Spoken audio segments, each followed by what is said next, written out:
सामने दिए गए बोर्ड पर दिए गए कुछ फिगर को देख सकते हैं। अब फिगर द्वारा मैं आपको कहना क्या चाहता हूं, बताना क्या चाहता हूं। हम आज इसी पे बहुत छोटा सा वीडियो है, आपको कुछ यहाँ पर सिद्धांत पढ़ने पड़ेंगे, कुछ नियम पढ़ने पड़ेंगे, जिसके द्वारा आपका कंफ्यूजन दूर हो सकता है। ठीक है, फिगर नंबर 1 ये दिख रहा है। अब एक लड़का है, मान लो कोई लड़का है, वह अपने घर, एक से घर है, घर से वह सीधा जाता है दक्षिण की तरफ, साउथ डायरेक्शन में, कितना 6 किलोमीटर, और फिर वहां 6 किमी जाने के बाद में पॉइंट बी से 8 किलोमीटर वह जाता है पॉइंट सी पर।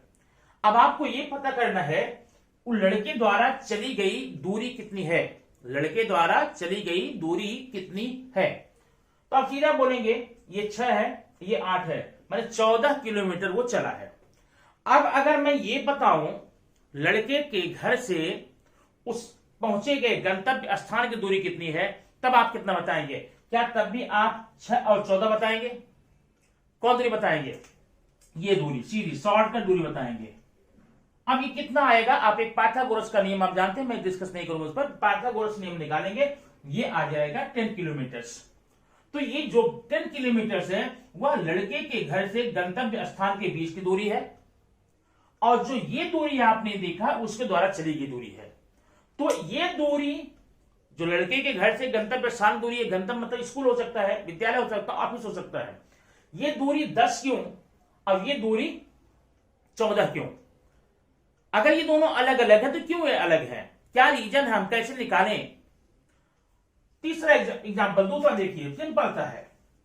दूसरा एग्जांपल यहां पर है, एक लड़का है अपने घर से चलता है, वो जा रहा है ऑफिस में काम करने के लिए। ठीक है, अपने घर से निकल करके ईस्ट डायरेक्शन में 5 किलोमीटर जाता है। 5 किमी जाने के बाद में वह साउथ में जाता है 1 किलोमीटर, और यहां 1 किलोमीटर जाने के बाद में फिर जाता है ईस्ट में 3 किलोमीटर, फिर नॉर्थ में 2 किलोमीटर, फिर ईस्ट में 2 किलोमीटर, फिर नॉर्थ में 7, फिर वेस्ट में 6, फिर यहां पर साउथ में 2, फिर यहां पर 9। उसके द्वारा चली गई दूरी कुल कितनी दूरी होगी आप बताना है। तो दूरी जब आप निकालेंगे तो क्या निकालेंगे? सारी डिस्टेंसेस को आप जोड़ लेंगे। 5 + 3 + 2 + 2 + 7 + 6 + 2 + 9 कितना होगा? 8, 10, 12, 19, 25, 2, 27, 36, कुल मिलाकर के 36 किलोमीटर वो चलता है। ठीक है, लेकिन अगर मैं ये पूछूं उसके घर से गंतव्य स्थान के बीच की दूरी कितनी है, तो दूरी आपको यहां से निकालनी पड़ेगी। ठीक है, तो अब ये दूरी और ये दूरी में क्या अंतर है, अब इसको हम क्या बोलेंगे? इसके लिए हमें थोड़ा सा वैज्ञानिक पद्धति में चलना पड़ेगा, वो समझना पड़ेगा कि ये क्या होता है। आइए एग्जांपल और देखते हैं। यह एक वृत्त है, सर्कल है, इसका जो रेडियस है वो कितना है? 7 मीटर है, 7 मीटर है, या 7 किलोमीटर है, मान लो 7 किलोमीटर है। एक लड़का ए से चल करके पूरा बी तक आता है, तो कुल कितनी डिस्टेंस चलेगा?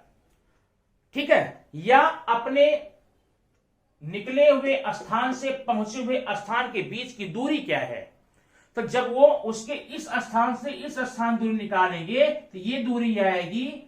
ठीक है, ये क्या है? व्यास, डायमीटर है। आपके रेडियस 7, डायमीटर 14, मतलब 14 किलोमीटर वो माने अपने घर से कितनी दूरी पर है? 14 किलोमीटर पर है। लेकिन अगर मैं उसके द्वारा कुल कवर की गई डिस्टेंस को निकालूंगा तो वृत्त की परिधि निकालनी पड़ेगी, क्योंकि यह अर्धवृत्त है, अर्धवृत्त की परिधि होती है πr। ठीक है, पूर्ण वृत्त की परिधि 2πr होती है, अर्धवृत्त की πr माने 22/7 × 14 × 7, सॉरी 7 = 22, 22 मीटर। ये कितना? 22 किलोमीटर है, और ये 14 मीटर है। अब लड़के द्वारा चली गई कुल दूरी हमने निकाल लिया 22 किलोमीटर, और लड़के के स्टार्टिंग पॉइंट से एंड पॉइंट के बीच की दूरी को हमने क्या बोला? 14। ये अंतर क्यों आया और कैसे आया, हम समझे कैसे, उसके लिए हमें थोड़ा सा कुछ एक वैज्ञानिक फिजिक्स भौतिक विज्ञान के नियमों को यहां पर समझना पड़ेगा। अब वो देखिए बड़ा इंपॉर्टेंट है, 8th 9th 10th में तो ये चैप्टर आता रहता है, बाकी आपके कॉम्पिटिटिव एग्जाम्स में भी ऐसे क्वेश्चन मिल सकते हैं, तो आप सॉल्व कैसे करेंगे। अब देखिए पहला पॉइंट हम पढ़ते हैं दूरी। क्या है? दूरी। ठीक है, दूरी डिस्टेंस। ये दूरी क्या होती, इसकी डेफिनेशन क्या होती, परिभाषा क्या होती है। तो दूरी की परिभाषा में आप जाकर बोल सकते हैं कि किन्हीं भी दो बिंदुओं के बीच के अंतर को दूरी कहते हैं। किन्हीं भी दो बिंदुओं के बीच के अंतर को दूरी कहते हैं। एग्जाम्पल, मैंने ये पेन मेरे हाथ में, मार्कर मेरे हाथ में, मैंने इसको उठा के फेंक दिया। अब जाकर कुछ दूर पर गिरेगा तो मैं बोलूंगा कि मैंने जब पेन को फेंका है तो यह मुझसे 15 मीटर दूरी पर जाके गिर गया है। लेकिन मैंने ये बताने का कष्ट नहीं किया ये जो पेन गिरी है 15 मीटर दूरी दाहिने है कि बाएं है, आगे है कि पीछे है, ऊपर है कि नीचे है, पूरब पश्चिम उत्तर दक्षिण, ये मैंने डायरेक्शन की चर्चा नहीं करी। सिर्फ ये बताया आपको यह 15 मीटर दूर पर जाकर गिरी है। तो ये हो गई दूरी। तो दूरी की डेफिनेशन क्या हो गई, किन्हीं भी दो बिंदुओं के बीच का जो अंतर होता है, जो गैप होता है, उसको हम दूरी कहते हैं। अब ये पॉइंट आपका हो गया ए, ये हो गया बी, ये ए है बी है, इसके बीच जो ये डिस्टेंस है, जो अंतर है, इसको हम क्या बोलते हैं, दूरी बोलते हैं। तो दूरी एक हो गई अदिश राशि। क्या हो गई? अदिश राशि। अब अदिश राशि क्या होती है? स्केलर। ऐसी सारी राशियां जिसको व्यक्त करने के लिए परिमाण की आवश्यकता तो होती है किंतु दिशा की आवश्यकता नहीं होती, या यूं कह लो ऐसी सारी राशियां जिसमें परिमाण तो होता है, डायरेक्शन में दिशा नहीं होती। एग्जाम्पल मैंने अभी पहले बोला, इस पेन को मैंने फेंका तो 15 मीटर दूर जाके गिरी। मैंने परिमाण तो बता दिया 15 मीटर, लेकिन डायरेक्शन का नाम नहीं लिया मैंने। तो ऐसे में जो 15 मीटर दूर जाके गिरा, इसलिए बोलेंगे दूरी एक अदिश राशि है। Distance is a vector. ठीक है।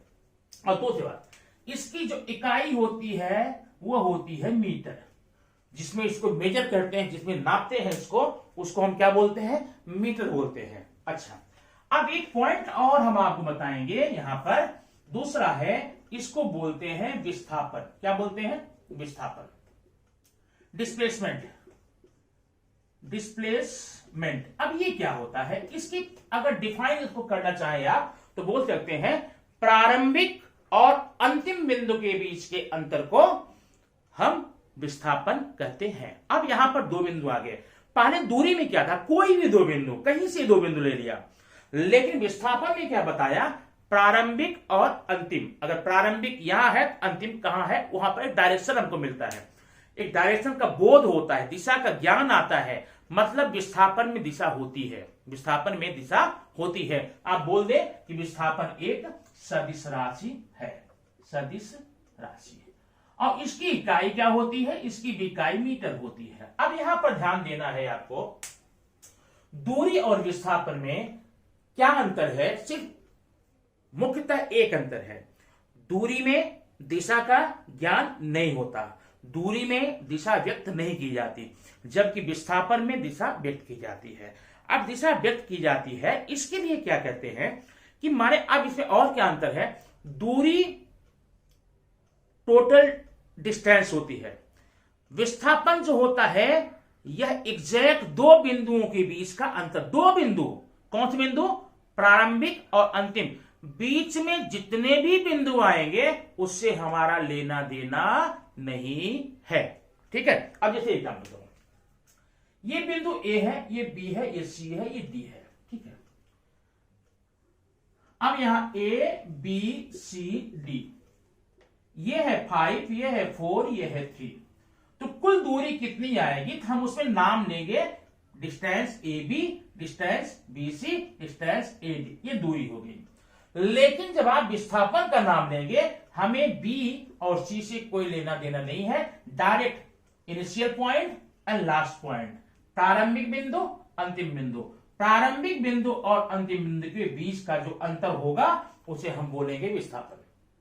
एक एग्जांपल और लेंगे और आपको समझ में आ जाएगा। देखना, समझना। एक लड़का है, बिंदु ए से चलता है, वो जाता है मार्केट बी पर। ये दूरी कुल 2 किलोमीटर की है, ठीक है। फिर कुछ देर बाद वहां से सामान लेके वापस आता है, फिर आ जाता है ए पर। उस लड़के के द्वारा चली गई दूरी कुल कितनी होगी? दूरी, डिस्टेंस कितनी होगी? 2 किलोमीटर्स वन डायरेक्शन और रिटर्निंग 2 किलोमीटर। 2 + 2 = 4, मतलब ये दूरी बराबर हो जाएगा 2 + 2 = 4। ठीक, ये दूरी होगी। अब अगर मैं आपसे पूछूं विस्थापन कितना होगा, तो आप विस्थापन में ये 2 और ये 2 जाते समय 2 किलोमीटर, आते समय 2 किलोमीटर, ये दोनों को ऐड करके 4 बताने की गलती कभी मत करना। क्यों? क्योंकि ये क्या है, डेफिनेशन क्या बताया इसका? प्रारंभिक और अंतिम बिंदु के बीच के अंतर को हम क्या कहते हैं? डिस्प्लेसमेंट कहते हैं। प्रारंभिक बिंदु और अंतिम बिंदु। तो प्रारंभिक बिंदु लड़के का कौन सा था? ए था। ए से निकल कर गया बी तक। अगर हमें ए और बी के बीच के गैप को निकालते तो शायद उसको हम विस्थापन बोलते, लेकिन फिर रिटर्न होके क्या आ रहा है? ए से निकल करके फिर वापस ए पे ही आ रहा है। ए से निकला था, फिर ए पर ही आया। अब आपको निकालना क्या है? a - a, माने ए बिंदु के बीच की दूरी। प्रारंभिक बिंदु भी ए है और अंतिम बिंदु भी ए है, इसलिए इनके बीच की दूरी कितनी होगी? 0। मतलब यहां पर विस्थापन 0 होगा और दूरी 4 किलोमीटर होगी। बात समझ में आई ना? ठीक है। इसलिए विस्थापन क्या, थोड़ा सा विस्थापन में जिद है, एक अलग नियम है। जैसे अभी मैंने आपको आपके घर पर भेज दिया, आपका घर यहां से 2 किलोमीटर दूर है। मैंने कहा अपने घर से जाकर कुछ सामान लेकर के मेरे लिए आइए। आप जाते हैं घर पे 2 किलोमीटर, फिर वापस आते हैं। आपने दूरी कितनी कवर की? 4 किलोमीटर। लेकिन विज्ञान क्या कहता है? भाई तुम्हारा विस्थापन तो 0 है, तुम न गए न आए। तो विस्थापन जो है वह किए गए कार्य को नहीं देखेगा, बल्कि क्या देखेगा? आपके द्वारा चली गई दूरी। काम माने पूरा काम हो जाने के पश्चात तब वो देखेगा। आप घर पे गए, घर से वापस आए, तो मतलब आपके द्वारा चला गया जो विस्थापन है वो क्या है? 0 है। तो विस्थापन इस प्रकार से 3 हो सकता है। देखो, ये विस्थापन 3 प्रकार के हो सकते हैं। नंबर 1, 0, शून्य विस्थापन। शून्य विस्थापन, ये शून्य विस्थापन कब कब होता है? इसकी कंडीशन है, इसकी शर्त है। कंडीशन ये है, अभी जो एग्जांपल मैंने बताया, आप यहां से मार्केट जाते हैं और मार्केट से 15 किलो सब्जी लेकर घर पे आते हैं। घर से मार्केट गए और मार्केट घर पर आए, मतलब आपका स्टार्टिंग पॉइंट भी कौन था? आपका घर था, और लास्ट पॉइंट भी आपका घर था। अब घर और घर के बीच की दूरी आपको निकालनी है, तो घर या घर के बीच की दूरी कितनी होगी? 0 होगी। तो ऐसे में विस्थापन मान 0 हो जाता है। कब? जब कोई वस्तु रिटर्न उसी जगह पर आ जाती है, तब इसका मान 0 हो जाता है। और कब 0 होता है? अभी देखो, ये एक गोला है, गोलाकार मैदान है, एक मार्ग है, इसकी त्रिज्या है 14 सेंटीमीटर। तो ये बिंदु ए से चल करके हम आते हैं बी पर, ए से चलकर बी पर, ठीक है। एक चक्कर पूरा हो गया। अब अगर कोई दूरी निकालने के लिए कहेगा तो वृत्ताकार मार्ग पर चली गई दूरी बराबर होता है वृत्त की परिधि। आप वृत्त की परिधि निकालिए, दूरी आपकी आ जाएगी। परिधि का सूत्र होता है 2πr, ठीक है, 2πr। अब 2 × 22/7 × 14, ये हो गया 2, ठीक है। 2 × 2 = 4, 4 × 2 = 8, 8, ये हो गया 88 मीटर या किलोमीटर जो भी रहेगा। आपके द्वारा चली गई दूरी कितनी हो गई? 88 मीटर हो गई। लेकिन अगर मैं ये पूछूं विस्थापन कितना हुआ, विस्थापन कितना हुआ, तो आप विस्थापन क्या निकालेंगे? ये पॉइंट ए है, ए से फिर आप ए पर आ गए हैं, तो ये विस्थापन, ये अंतर, प्रारंभिक बिंदु भी आपका ए है, अंतिम बिंदु भी आपका ए है, तो प्रारंभिक और अंतिम बिंदु में जब अंतर निकालेंगे तो कितना आने वाला है? 0 आने वाला है। तो मतलब वृत्ताकार मार्ग पर गति करता हुआ कोई भी पिंड का पूरा एक चक्कर लगा लेने पर उसके द्वारा किया गया विस्थापन 0 आता है। हाँ, अगर आप पूरा चक्कर नहीं लगाएंगे, आधा लगा लीजिए, चौथाई लगा लीजिए, तिहाई लगा लीजिए, 1/3 लगा लीजिए, तब पक्का विस्थापन निकलेगा, आपको विस्थापन तब आएगा। लेकिन जब पूरा चक्कर लगा लेंगे तो आपके द्वारा किया गया विस्थापन 0 हो जाता है। इस बात का ध्यान रखना। मतलब 2 कंडीशन हो गई शून्य विस्थापन का। एक तो जब आप रिटर्न आएंगे, किसी मार्ग पर जाकर के फिर रिटर्न आएंगे, तब आपका विस्थापन 0 होगा। दूसरी बात होती है जब आप वृत्ताकार मार्ग पर चलते हैं और पूरा एक चक्कर कर लेते हैं, पूरा एक चक्कर करने के बाद ही विस्थापन आपका 0 होता है। अभी फैन जो दिन भर चलता रहता है, इसका विस्थापन 0 है। घड़ी की सुई घूमती रहती है, उसका विस्थापन 0 है। ब्रह्मांड में जितने भी पिंड वृत्ताकार मार्ग पे गति करते हैं, उनके द्वारा किया गया विस्थापन 0 होता है, क्योंकि उनमें स्थान परिवर्तन नहीं होता। उनका प्रारंभिक स्थान अंतिम स्थान एक ही होता है। ठीक है, एक चक्कर लगाने पर आपका विस्थापन 0 हो जाएगा। तो 2 कंडीशन आपकी हो गई जहां पर आप विस्थापन को 0 मानेंगे। ठीक है, और एक विस्थापन होता है धनात्मक, पॉजिटिव डिस्प्लेसमेंट। हम कैसे निकालेंगे? अगर आप दूरी को चली हुई दिशा में नापते हैं, मेजर करते हैं, जिस दिशा में आप जा रहे हैं उसी में नापते हैं, उसी में नापना पड़ता है, तो आपका वो विस्थापन होता है पॉजिटिव, धनात्मक होता है। एग्जाम्पल देखो, एक लड़का अपने घर ए से पूरब की तरफ जाता है बी तक, पूरब ईस्ट में 5 किलोमीटर। तो प्रारंभिक बिंदु ए हुआ, अंतिम बिंदु बी हुआ। ठीक है, अब ए से बी के बीच के अंतर को विस्थापन कहेंगे। आप ये डिस्टेंस प्रारंभिक से अंतिम में जा रहे हैं, मतलब जिस दिशा में चले तो उसी में जा रहे हैं, ऐसे में क्या बोलेंगे? ये भाई देखो धनात्मक विस्थापन है। ठीक है, अब आपको मैं एक ऋणात्मक विस्थापन बता दूं, उसका एग्जांपल देख लो। अभी ये एक वृत्त है, ध्यान देना, वृत्ताकार मार्ग है। वृत्ताकार मार्ग पर यह बनाता हूं, यहां पर वृत्ताकार मार्ग पर बिंदु ए यहां पर है। अब यहां से लेकर कोई लड़का यहां तक आता है। ठीक है, तो ये विस्थापन हम ऐसे नापेंगे, ऐसे ए से बी, माने वो किधर चल रहा है? Anti clockwise. वृत्ताकार मार्ग में एंटी क्लॉकवाइज में घड़ी की सुई की दिशा के विपरीत चल रहा है, और हम दूरी नाप भी वही रहे हैं विपरीत में, मतलब ये पॉजिटिव है, ये धनात्मक विस्थापन है। लेकिन ऋणात्मक इसमें कैसे होगा? देखिए, ये घूमते घूमते घूमते घूमते घूमते आ गया सी तक, जानो ए से चलकर बी से होते हुए सी तक आ गया। अब प्रारंभिक बिंदु आपका ए है और अंतिम बिंदु आपका सी है। अब ये डिस्टेंस कैसे आप नापेंगे? ए से लेकर सी तक, ए से सी। अब देखना, ये प्रारंभिक बिंदु है, आप चल किस दिशा में रहे हैं, किधर जा रहे हैं? एंटी क्लॉकवाइज, एंटी क्लॉकवाइज, घड़ी के सुई के दिशा के विपरीत। और आप दूरी नाप कैसे रहे हैं? क्लॉकवाइज। कैसे? क्लॉकवाइज माने उल्टा, जिस दिशा में आप चले थे उस दिशा में आप इसको नहीं नाप रहे हैं, बल्कि उल्टी दिशा में नाप रहे हैं। इसलिए यह विस्थापन क्या कहलाएगा? ऋणात्मक विस्थापन। इस प्रकार से आप समझ गए होंगे कि विस्थापन क्या होती है और दूरी क्या होती है। ठीक है, अब इसी संबंधी, विस्थापन संबंधी कुछ धारणाएं और मैं व्यक्त कर दूं, बता दूं, आपको समझ में आएगा, अच्छा रहेगा। ठीक है, अब यहां पर आप देखेंगे एक होता है कार्य। क्या होता है? कार्य होता है, वर्क।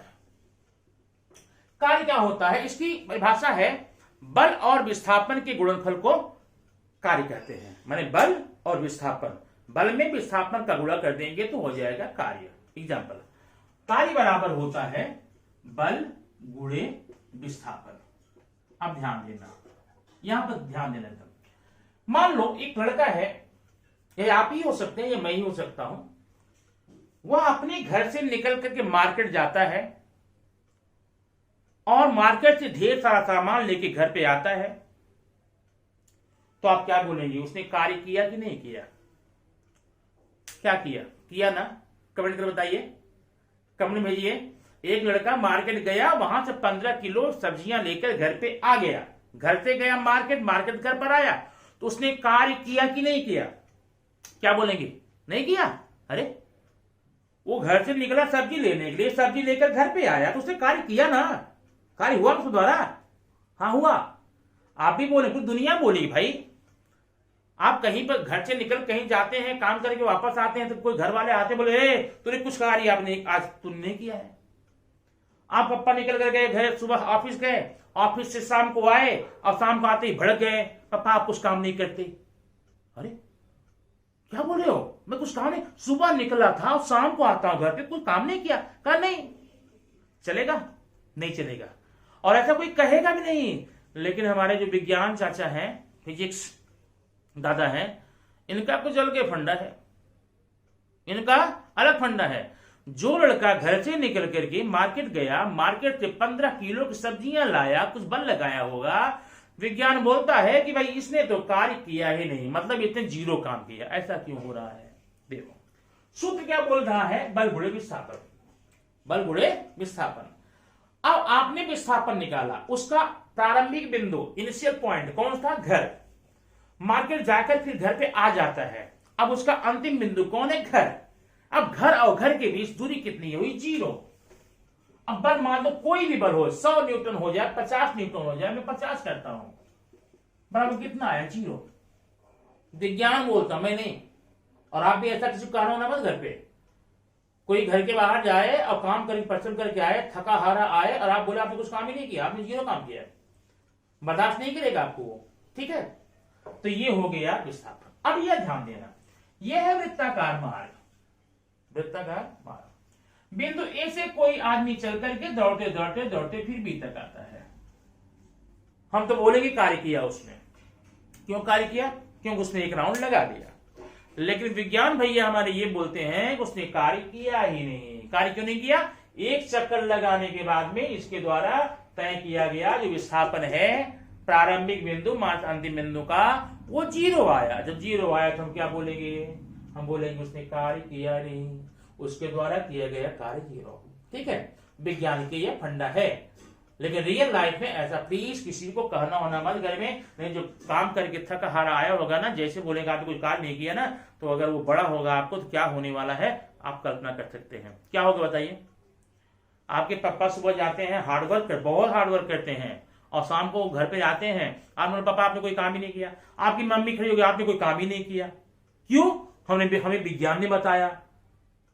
पापा बढ़ गए तेरी तो तेरे विज्ञान की बोल के इतना तुमको क्या क्या करेंगे मैं नहीं बता सकता, आप सुधर जाएंगे। लेकिन ऐसी कंडीशन में रियल लाइफ में कभी भी विज्ञान का नियम मत फॉलो करना। विज्ञान का नियम कभी भी फॉलो मत करना, क्योंकि जिसका काम वही करता है। अगर दूसरे काम कोई दूसरा करता है, पक्का कुछ उसमें कोई बखेड़ा खड़ा हो जाता है। इसलिए विज्ञान काम आप विज्ञान दृष्टि में करना। जब आपको एग्जाम देना हो, स्कूल में बताना हो, कॉपी पेपर लिखना, तब जाके बताना भाई इसके द्वारा किया गया कार्य जीरो। घर में ऐसा मत करना, घर में किसी भी सदस्य के साथ में ऐसा मत करना, ठीक है ना? नहीं तो आपके साथ ऐसा हो तो कोई क्या करेगा। ठीक है, तो ये रियल लाइफ है और ये फिजिक्स लाइफ है, इस पे आप ध्यान देना। ठीक है, और मुझे पूरा विश्वास है आपको विस्थापन, दूरी और कार्य की अवधारणा जो है, जो कॉन्सेप्ट है, वो क्लियर हो गया होगा। अगर कोई प्रॉब्लम होती है आप जरूर कमेंट बॉक्स में जाकर बताइए। Thank you very much.